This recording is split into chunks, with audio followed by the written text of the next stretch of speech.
Madame, Monsieur, ADN de l'Histoire, l'Esprit de l'Afrique, bienvenue. L'invité de l'ADN de l'Histoire, l'Esprit de l'Afrique pour cette édition est le révérend père André Merlin-Jules Libam. Il est prêtre, évangéliste, exorciste de l'Église catholique orthodoxe. L'ADN de l'Histoire, la thématique principale est bien sûr le décryptage du discours de Léopold II, le roi des Belges. Un discours qu'il a donné au cours de l'envoi des missionnaires. C'était en 1883, juste un an avant le congrès de Berlin, le congrès de Berlin qui a eu lieu de 1884 à 1885. C'était donc un an avant le congrès de Berlin que le roi des Belges, Léopold II, a fait son discours aux missionnaires qui venaient ici en Afrique. Décryptage donc de ces discours dans cette édition de l'ADN de l'Histoire avec le père André Merlin-Jules Libam, l'invité de cette édition.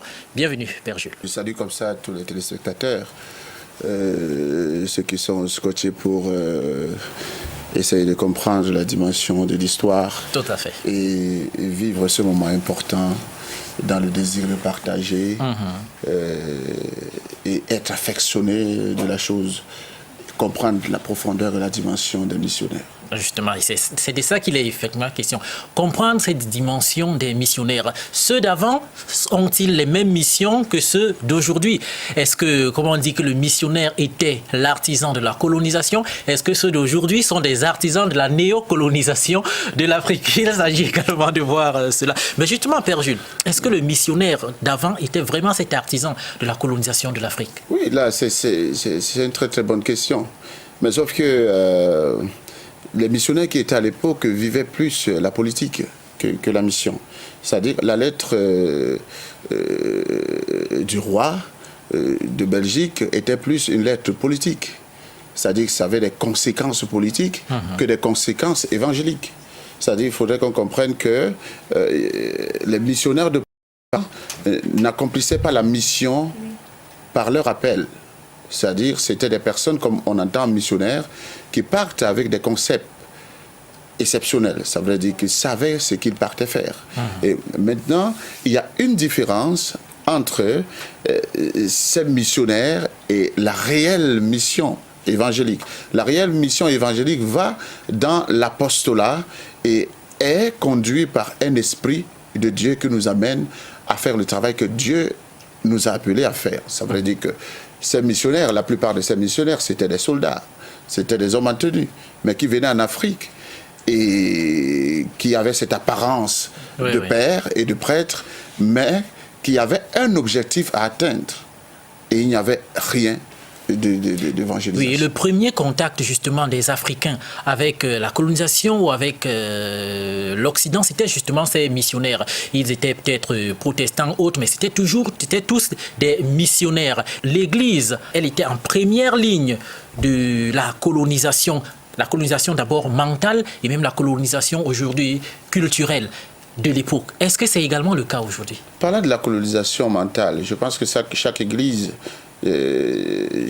par église, c'est-à-dire chaque tribu dans les zones de l'Afrique a un concept plus encore anthropologique, c'est-à-dire pour comprendre la dimension des êtres, comprendre le sens de l'égalité et le sens de l'illégalité des personnes.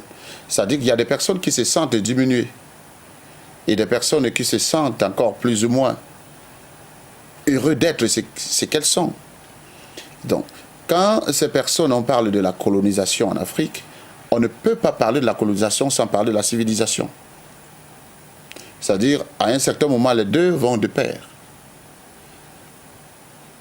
Quelle était la place de l'Afrique avant l'arrivée des missionnaires? Qu'est-ce que les missionnaires ont apporté à l'Afrique et à ces personnes qui vivaient de la chasse et de la cueillette et qui ont accepté une autre civilisation? En acceptant, ces personnes savaient ce qu'elles faisaient.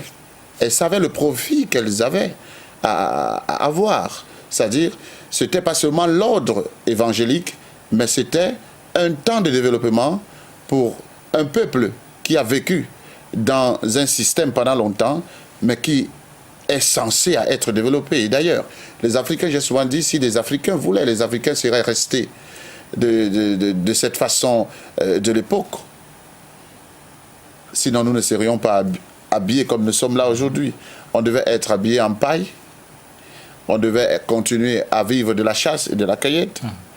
On ne devrait pas être ici pour développer une thématique comme celle-ci. Donc, je pense que ces hommes qui ont été enrichis par la présence des missionnaires ont gagné. Mais ceux qui n'ont pas été enrichis et qui ont trouvé que c'est un problème ont perdu. Voilà. Et un critique l'affirme bien, les missionnaires, quand ils arrivaient, ils se sont présentés comme les gardiens de l'âme. C'est-à-dire de l'âme. Et aujourd'hui, ces gardiens de l'âme ont fini par tuer l'âme des Africains. Ceux qui ont considéré ces missionnaires comme des gardiens de l'âme sont morts. Mais ceux qui ont compris que ces missionnaires n'étaient pas les gardiens de leurs âmes sont vivants. Ces âmes vivent encore. Et je vous le dis en vérité, l'Afrique d'auparavant et l'Afrique d'aujourd'hui, il n'y a pas deux Afriques. Et aujourd'hui, on voit beaucoup, quelques Africains, la plupart, qui se rebellent contre peut-être le christianisme. Est-ce que ce n'est pas le résultat de ce qui s'est passé avant? Non, ceux qui se rebellent contre le christianisme, c'est des personnes qui ont un autre concept. Ils ont leur façon de voir. C'est eux qui n'ont pas été enrichis par la présence des missionnaires. Vous savez, Toby, pour avancer dans la vie, il faudrait qu'il y ait ce qu'on appelle la communion.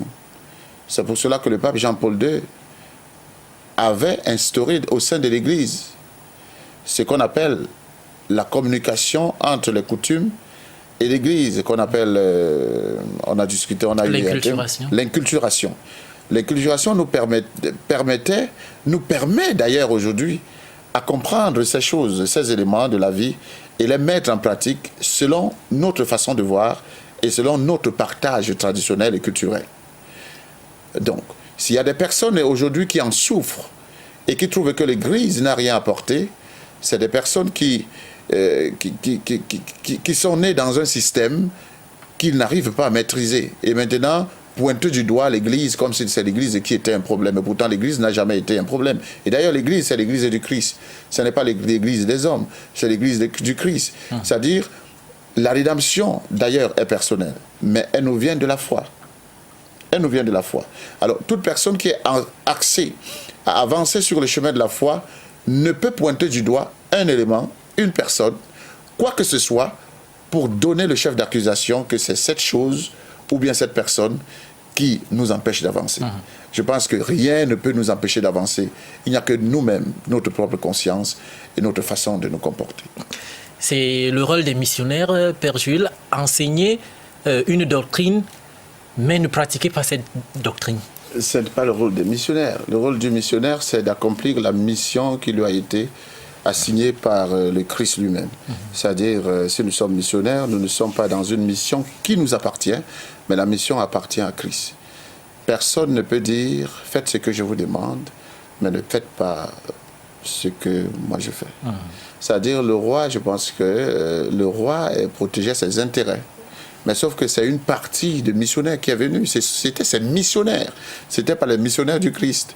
Il faudrait que les Africains comprennent que les missionnaires belges ne sont pas les seuls missionnaires qui sont venus évangéliser l'Afrique. C'est-à-dire, chaque missionnaire, chaque partie du monde essayait de protéger ses biens. Et là, le roi belge envoie des missionnaires, spécialement au Congo. Je parle bien des missionnaires qui sont partis au Congo.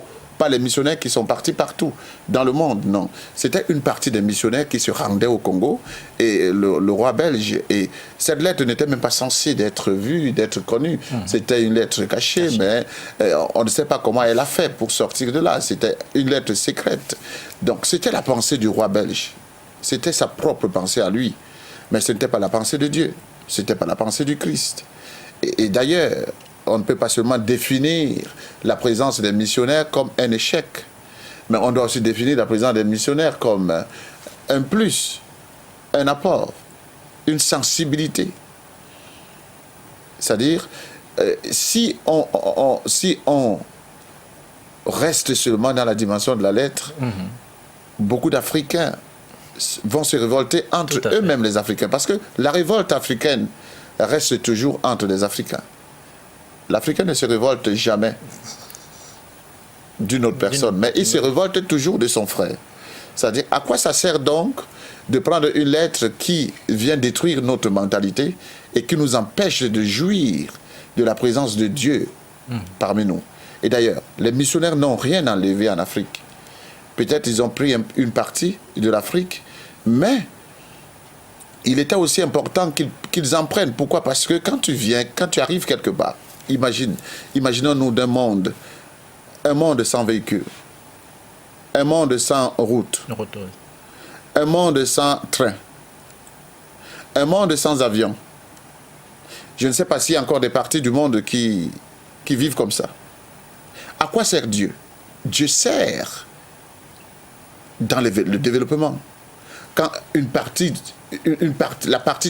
d'un peuple se développe, c'est la main de Dieu qui travaille. Quand on avance, c'est la main de Dieu qui travaille. Est-ce que les Africains n'avancent pas?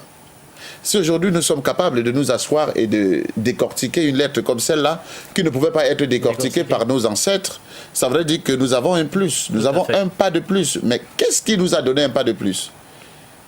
C'est l'évangélisation. C'est la présence des missionnaires. Parce que les premières écoles en Afrique ont été ouvertes par ces missionnaires. Tout à fait. Les premières lectures, aujourd'hui d'ailleurs, nous ne sommes pas en train, moi je suis Bassa Tobi. Pourquoi sommes-nous en train de faire une émission en français? C'est toujours la présence des missionnaires. Si on reste seulement dans le concept que la mission n'a pas apporté un bonheur, une joie, une sensibilité humaine, ça serait une erreur grave. Et c'est là où les Africains trouvent leur échec. Aucune personne au monde ne peut vivre seule. Tout à fait. Et d'ailleurs, l'Afrique a été découverte. Prenons l'exemple d'un pays comme le Cameroun. L'histoire nous dit que le Cameroun a été découvert. Riodos, Camaroès. Rio, ce n'est ni en Bassa, ni en Bamleke, ni en Beti. Camaroès, ce n'est ni en Fulbe, ni en quoi que ce soit. Mais c'est en portugais. Ça veut dire que si tu découvres une zone, même la Bible nous dit, si tu arrives dans un champ et que tu te rends compte que dans ce champ que tu travailles, il y a de l'or, tu vas rentrer dire au propriétaire du champ que je voudrais m'approprier de ce lieu pour qu'il soit à moi. Je voudrais l'acheter. Je voudrais l'acheter. Alors, si des hommes ont pu découvrir les Africains, ils avaient aussi le droit d'en gagner. Mais en gagnant, il fallait qu'ils nous apportent le plus qu'ils ont pu apporter. C'est-à-dire, notre but aujourd'hui, ce n'est plus de rester dans l'histoire. Ah oui. Parce que l'histoire nous fait reculer, l'histoire ne nous fait pas avancer. Nous devons plutôt projeter un œil 100 ans avant. 100 ans, dire qu'est-ce qui va se passer dans 100 ans, qu'est-ce qu'on peut réaliser pendant 100 ans et qu'est-ce qui pourra être fait pendant 100 ans. On dit le gouvernement des grandes réalisations. Et justement, vous avez dit, il y a eu Dieu, il y a eu l'évangélisation que les missionnaires ont apportée. Et dans le discours de Léopold II, il y a un premier aspect qui frappe. Vous ne leur apprenez pas à connaître Dieu puisqu'ils connaissent déjà Dieu. Vous n'allez pas apprendre aux Noirs ce qu'ils connaissent déjà. Ils ont donc apporté quel Dieu aux Noirs ou quelle évangélisation? Non, moi je pense que le roi maîtrisait les Africains. Il savait. Il connaissait l'histoire. Et c'est cette histoire qui échappe les Africains. Il faudrait que les Africains se posent des questions. D'où viennent-ils? Si tous les Africains commencent à se poser des questions, d'où venons-nous? Les Africains trouveront la solution. Et les Africains pourront comprendre que Jésus est africain. Les Africains vont enlever dans leur tête que le christianisme est venu d'ailleurs. Et pourtant, le christianisme a été fondé en Afrique. Et je vous coupe, Père Jules, parce que quelqu'un qui est en train de nous regarder va dire, mais Jésus est africain comment? Oui, c'est là où je vais en venir. D'ailleurs, vous savez, au Congo, au Cameroun et d'autres pays, il y a des Juifs. Mais la Bible nous dit que le salut viendra par les Juifs. Les Juifs. C'est-à-dire que le roi savait que là où vous partez, vous trouverez des Juifs.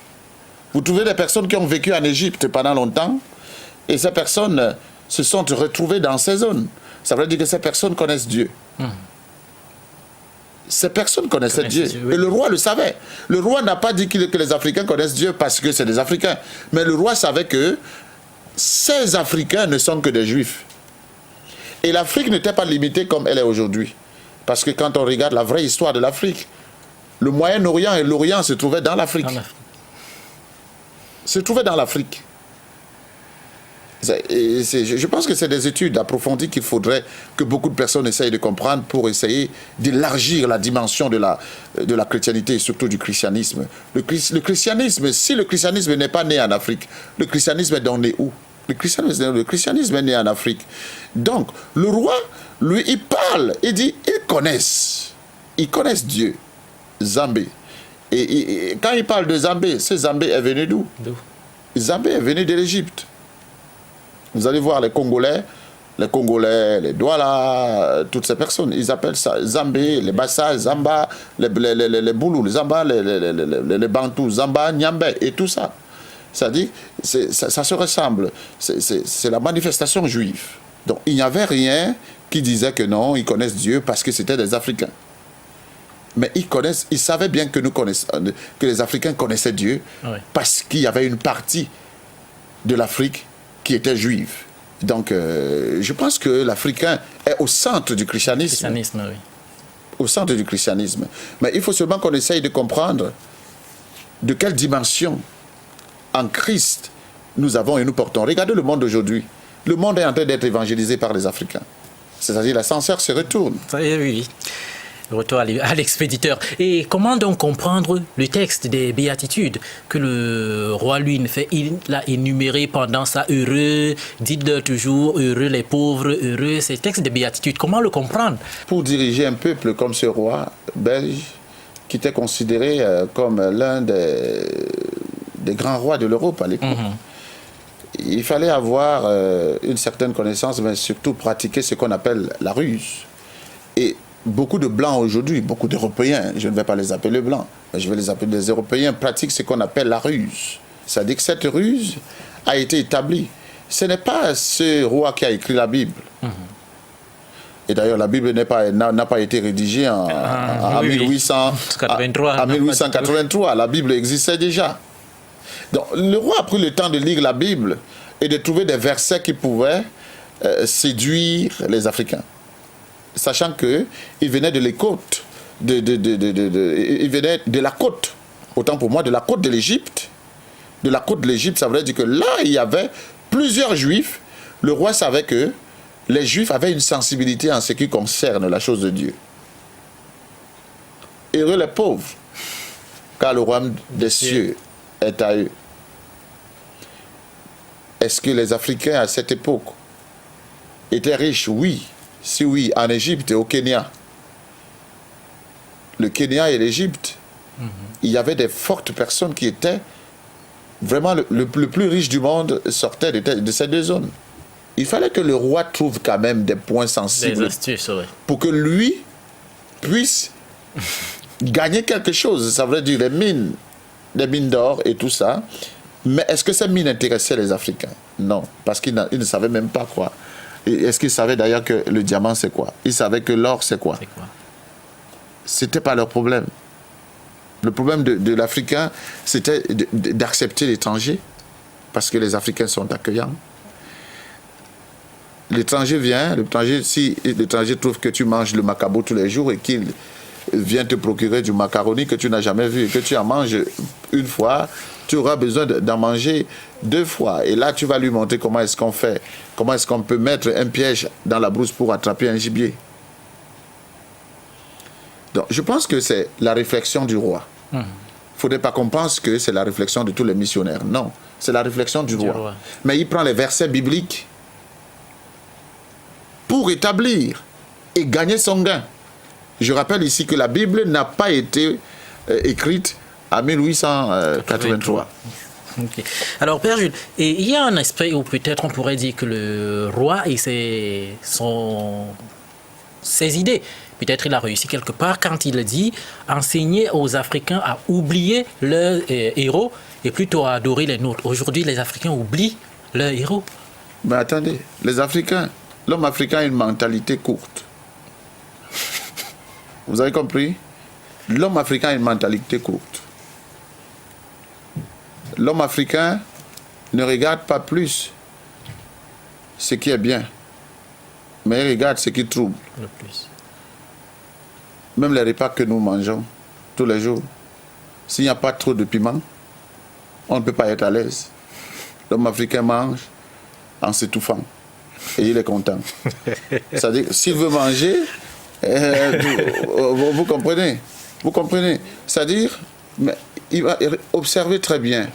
Est-ce que c'est les Européens qui viennent nous demander de dénigrer des valeurs comme les Samuel Eto'o? Pas du tout. Est-ce que c'est les Européens qui viennent nous demander de dénigrer des personnes qui ont travaillé pour ce pays pendant longtemps et qui sont là, qui se battent matin, midi pour que le Cameroun puisse trouver la paix? Et ces personnes sont... On les insulte. Vilipendé et tout ça. Vilipendé, on dit du n'importe quoi. Ce n'est pas les Européens. Quand on parle, regardez un Camerounais qui s'assied pour parler du chef de l'État comme si c'était un objet. Comme si c'était un objet. Un Camerounais qui prend place et qui dit, dis donc, Samuel Eto'o, c'est qui? Vous trouvez ça normal?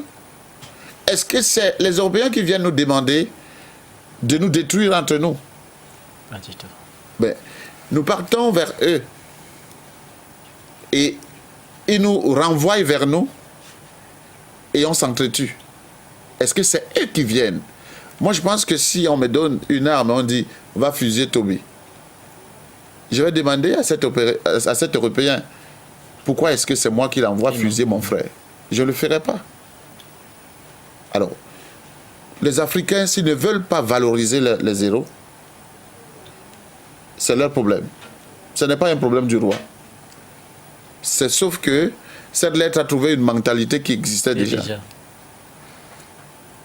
Ce n'est pas les Européens qui ont vendu Oumniobé. Voulez-vous dire que c'est les missionnaires qui ont vendu Oumniobé? Non. Pas du tout. C'est son propre frère qui l'a liquidé. Makandepou, le propre frère.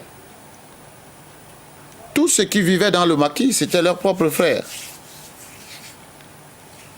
Le blanc vient et te propose. Il vient et te propose, toi tu fais le reste. Nous-mêmes dans l'église, c'est ce qui se passe. On envoie un émissaire, net comme vous, votre frère, et il vient vous détruire. Est-ce que c'est les Européens qui viennent travailler sur le terrain pour nous détruire? Non. Combien, je dis bien,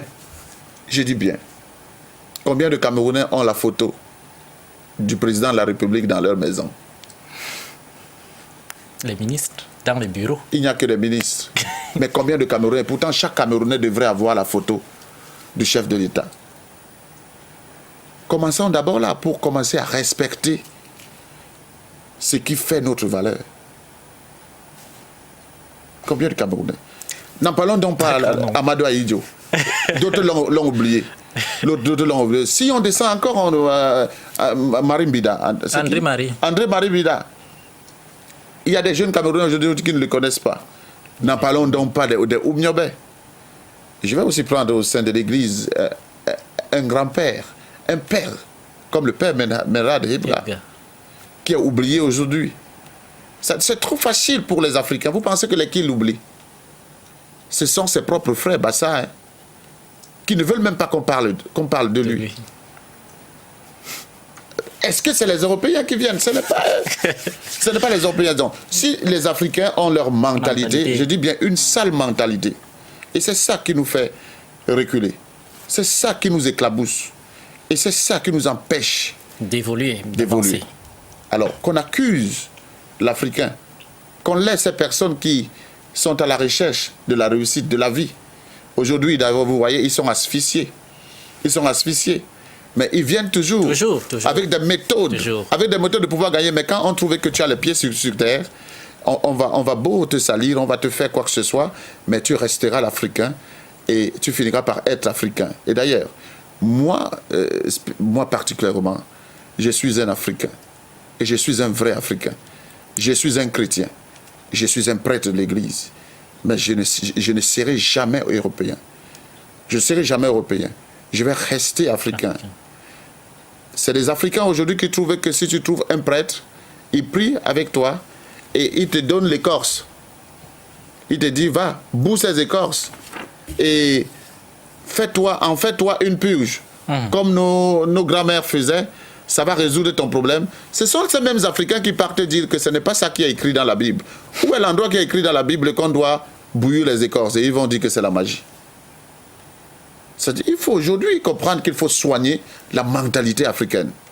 Et cette mentalité n'est pas finie. Les Africains aiment des choses extraordinaires. Et les choses extraordinaires, nous en avons tellement vu qu'au point où nous voulons être plus extraordinaires que l'extraordinaire. Quand le cerveau réfléchit plus que la connaissance, qu'est-ce que ça donne? Rien du tout.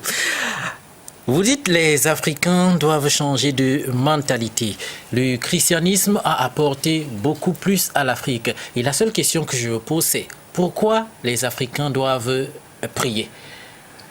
Les Africains ont commis quelle faute pour prier? Si vous voyez quelqu'un parler et dire que qu'est-ce que nous avons fait? Qu'est-ce que nous? Il faut qu'il dise que qu'est-ce que j'ai fait? Et s'il réussit à dire qu'est-ce que j'ai fait, il trouvera que son père en a fait. Et après son père, il trouvera que son grand-père en a fait. Ainsi de suite. Ainsi de suite. Il parle de Jésus. Jésus était quoi? Jésus était juif. Lui, il est quoi? Tu trouveras aussi qu'il est juif. Dites-moi, où se trouvent les Congolais? Vraiment, dans le monde.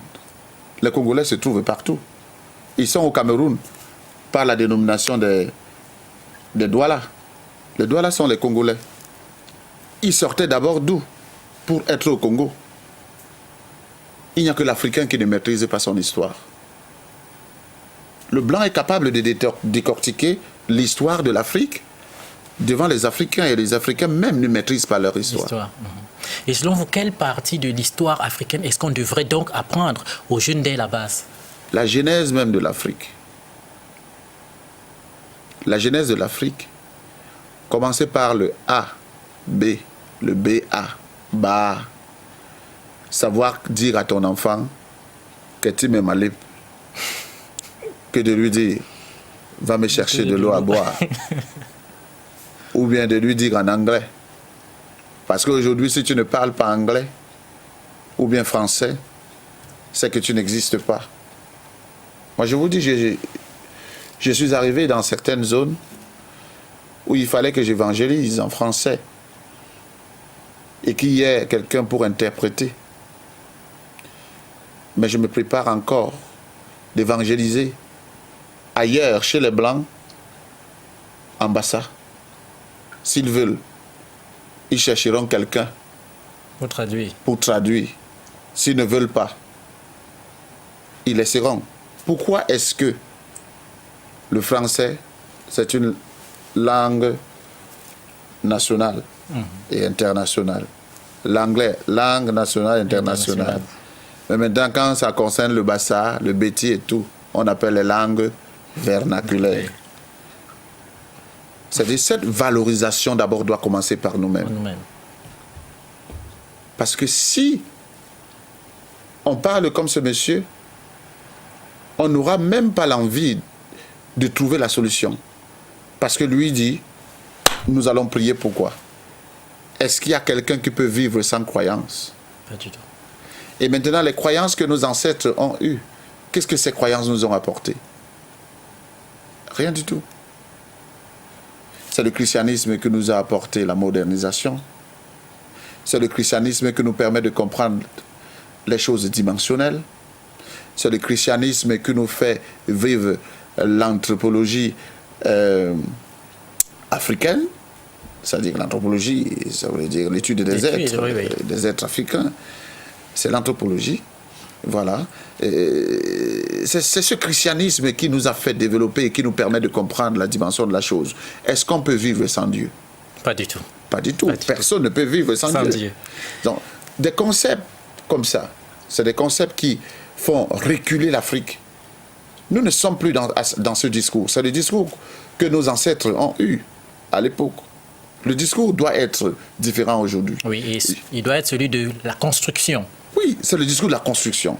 C'est le discours de l'élévation. Même dans l'évangélisation ne peut plus être pareil comme à l'époque. Aime ton prochain comme toi-même. Oui. Le Seigneur soit avec vous. Non. Si tu vas faire ça, les gens ne comprendront absolument rien. Mais présente l'esprit de la chose à quelqu'un pour lui dire. Et d'ailleurs, Jésus dit, allez dire à Jean ce que vous avez vu. Les aveugles voient. Les sourds entendent. Les boiteux marchent. Et vous savez ce qu'il dit en dernier lieu? Il dit, et la bonne nouvelle est annoncée aux pauvres. Cette bonne nouvelle, c'est quoi?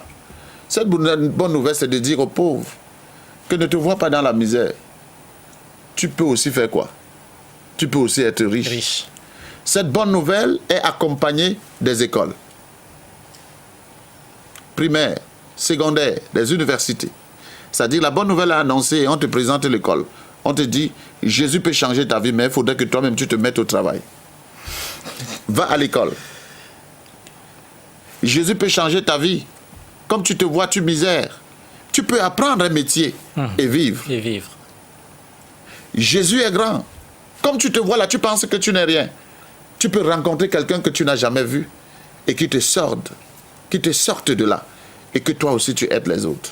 La bonne nouvelle qui est annoncée aux pauvres, c'est ça. La bonne nouvelle qui est annoncée aux pauvres, c'est que ce n'est pas terminé avec toi. C'est que tu peux avoir encore une possibilité. Okay, c'est l'évangile d'aujourd'hui. Ce n'est plus l'évangile d'auparavant où il fallait venir faire des choses. Non, l'évangile d'aujourd'hui a un sens. Je dis l'élévation. Okay.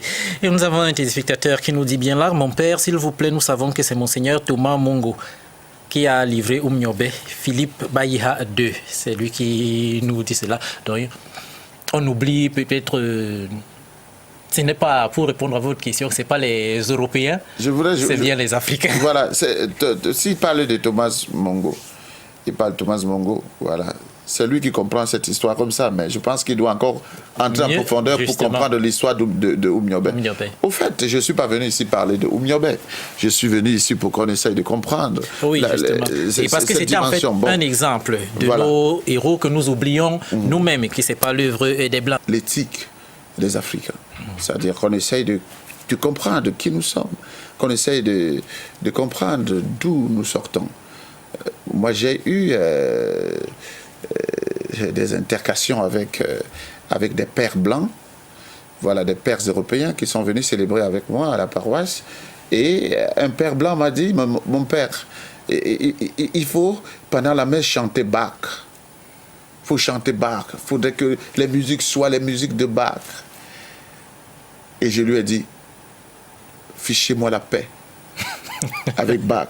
Ici, en Afrique, mon Bach, c'est Jean-Beko Aladin. Mon Bach, c'est bébé Black. Mon Bach, c'est toutes ces personnes-là qui sont les Africains. Et je les ai dit, mon premier saint, c'est des pères qui ont vécu avec moi ici, qui sont d'abord noirs, avant de voir les autres pères saints qui sont des blancs. Aujourd'hui, moi, je suis l'ennemi des missionnaires blancs. Parce que je défends la culture africaine. Parce que j'essaye de comprendre que le bonheur se trouve en Afrique. L'évangile vient de l'Afrique. Il faudrait qu'on essaye d'apprendre. Et je le dis encore, un jour, peut-être ça viendra, qu'on commence à célébrer les messes avec du vin de palme. Avec du vin de palme. Est-ce que Dieu ne pourra pas nous exaucer? Mais les Africains, si je célèbre une messe avec du vin de palme, ce sont mes propres frères qui iront écrire aux Blancs pour dire, ici au Cameroun, il y a un prêtre qui célèbre la messe avec du vin de palme. Même si ça leur donne vie, même si ça donne la grâce, même si l'Esprit de Dieu descend, ils iront dire qu'on a quelqu'un qui ne fait pas ce que vous demandez qu'on fasse. Ok, d'accord. Et comme vous donc, Père Jules, il y a également un Africain qui a œuvré pour justement que l'histoire, que l'Afrique soit connue. On a considéré l'Afrique longtemps comme un continent ahistorique, c'est-à-dire qu'il n'a pas d'histoire. Et lui, il est monté au Panthéon pour dire cette histoire, cette Afrique a bel et bien une histoire. Il s'agit de Cheikh Anta Diop. Vous en avez entendu parler? Ah oui. Et c'est cette biographie de Cheikh Anta Diop que nous prenons tout de suite et maintenant. Né en 1923 à Kétou, un petit village du Sénégal, Cheikh Anta Diop s'était déjà distingué dans son enfance. Durant ses années de lycée, il élabore un alphabet conçu pour transcrire toute langue africaine, même si néanmoins il se destine pour les études scientifiques. Diop Cheikh Anta s'est révélé au monde lors de la conférence du Caire en 1974 sur l'initiative de l'UNESCO qui lui a permis de confronter sa théorie de l'Égypte, mère de la civilisation grecque, à celle de ses collègues scientifiques, anthropologues et égyptologues des autres continents. La théorie occidentale d'une Afrique anhistorique et atemporelle, donc qui exclut le nègre de l'histoire universelle, Cheikh Anta ne pouvait l'accepter. Dès lors, la renaissance de l'Afrique qui implique la restauration de la conscience historique lui apparaît comme une tâche incontournable à laquelle il consacrera sa vie. Pour cela, il a sillonné le continent pour inviter les Africains à se réapproprier leur histoire pendant longtemps travestie par idéologie plutôt que par ignorance par des savants de haut niveau. Un crime contre l'humanité selon l'enfant de Kétou qui considère comme dégradant pour quelqu'un chargé de propager le savoir de transmettre des contre-vérités. Ce combat scientifique le menant à un autre combat, celui de la politique où, à travers son parti, le RND, il participa à la formation de la conscience et à l'engagement d'éminents intellectuels pour la perpétuation de son legs et la restauration de la dignité de l'Afrique noire.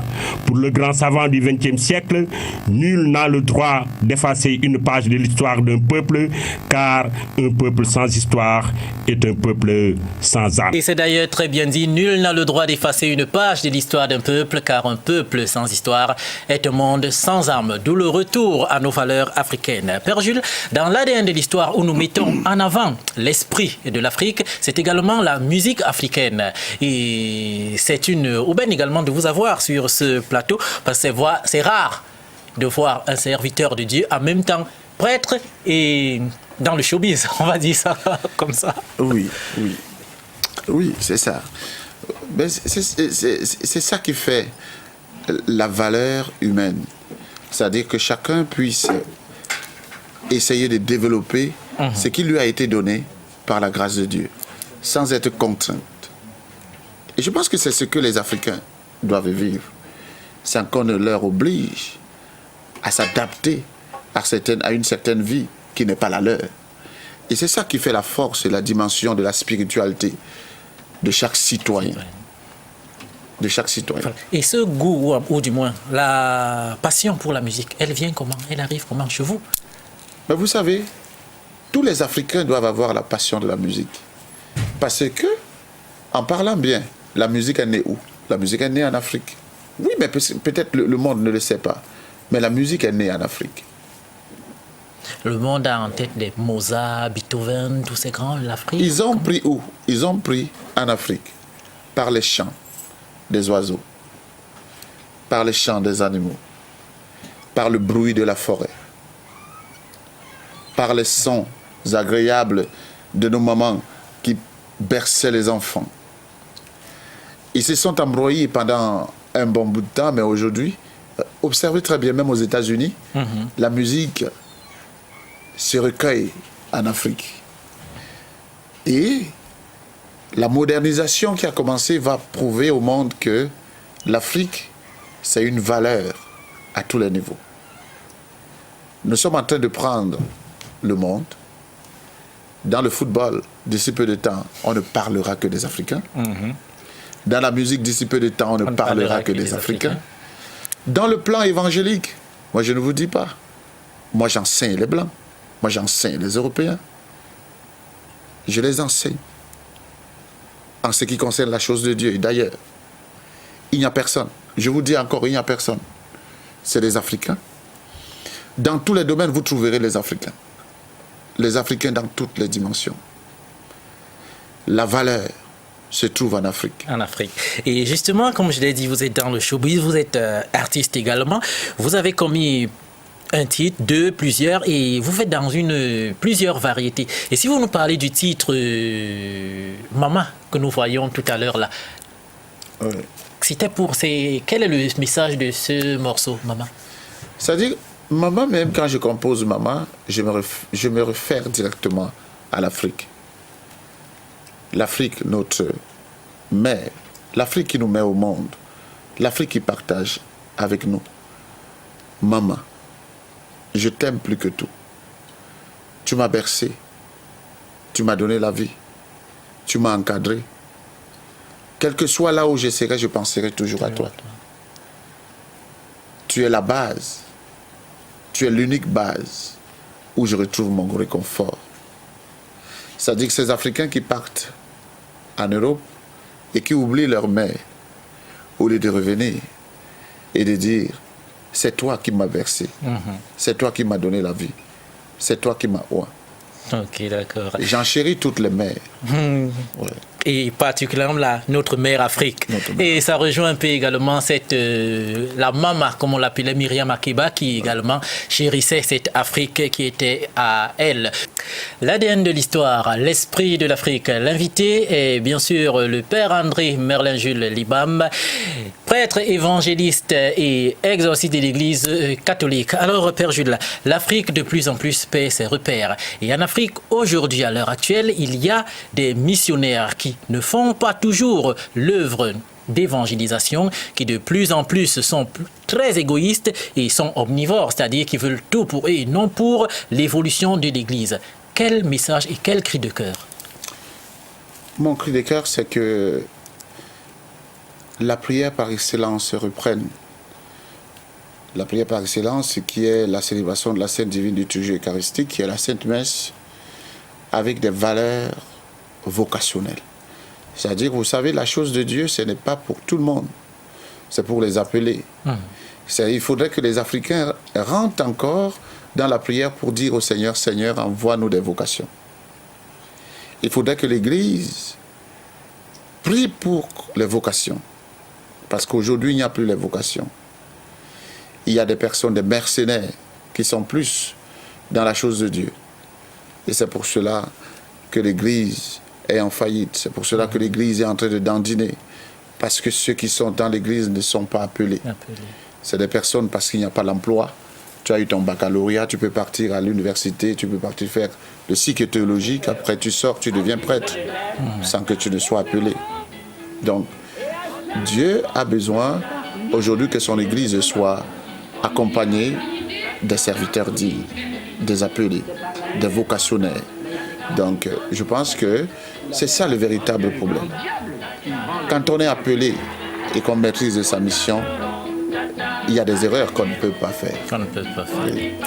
Et c'est en cela qu'on construira l'Afrique de demain. On mettra de côté le discours de Léopold II qui aujourd'hui ne nous sert plus à rien parce que nous devons évoluer. Je le redis encore, le discours de Léopold II, c'est un discours qu'on doit jeter dans la poubelle parce que ça ne nous sert plus à rien.